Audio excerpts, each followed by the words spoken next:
बिस्मिल्लाहिर्रहमानिर्रहीम। फरमान मुस्तफ़ा सल्लल्लाहु तआला अलैहि वसल्लम, जब तुम कोई चीज़ भूल जाओ तो मुझ पर दुरूद पढ़ो, याद आ जाएगी। सल्लु अला हबीब। पानी पीते वक्त सांस बाहर लेना सुन्नत मुबारक रशद अतारी नूरी दवा खाने की तरफ से। और आप देख रहे हैं मुजर्रब मुस्लिम कुछ टिप्स लेकर आया हूँ बड़ी ईद के हवाले से, गोश्त खाने के हवाले से।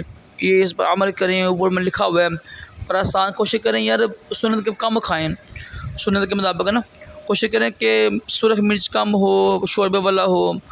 अगर हार्मोन से मुतासर ख़वातीन हैं तो वो फिर अदरक, लहसुन, हल्दी, काली मिर्च, धनिया, पुदीना डालकर इस्तेमाल करें। सुरख मिर्च कम इस्तेमाल करें, ठीक है। और गोश्त खाने से अगर ब्लड प्रेशर तेज़ हो ना तो फिर सौंफ, सफ़ेद ज़ीरा और सब्ज़ इलायची का कावा बना कर पी लें गोश्त खाने। जी आगे पढ़ लीजिए, खुद ही पढ़ लें आप। गोश्त के हवाले से लिखा हुआ है, क्योंकि पेट में दर्द हो तो ये करें, ठीक है ना। ब्लड प्रेशर बढ़ जाए तो ये कर लें, मोशन लग जाए तो ये कर लें। ये सारी बातें उर्दू में लिखी हुई हैं, बड़ी आसान हैं, सारी नुस्खे लिखी हुई हैं। बात असल में ये है कि इंसान कम खाए और जो सुन्नत के मुताबिक कम खाए ना। देखो अल्हम्दुलिल्लाह हम इंसान हैं ना, जानवरों की तरह लोग खाते हैं। और ज़्यादा जो बीमारी पैदा होती है ना, यानी ईद के दिन ज़्यादा खाने ही से होती हैं। कोशिश करें जो है ना, यानी खाना चेंज कर लें, कभी चावल पका लें, कभी कुछ कर लें, ज़्यादा कोशिश इस्तेमाल करें, ठीक है।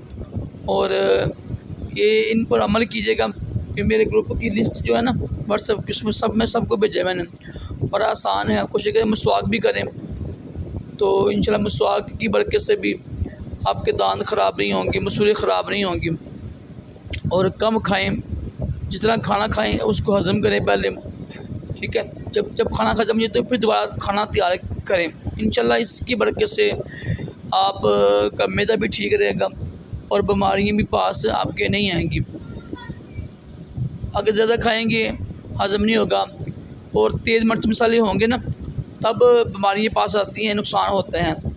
तो ये कुछ टिप्स थी ईद के हवाले से जो मैंने आपको अर्ज़ कर दी हैं, इस पर अमल कीजिएगा। अल्लाह पाक हम सब को दोनों जहानों की भलाइयाँ अता करे, तमाम जिस्मानी रूहानी बीमारियों से महफूज रखे।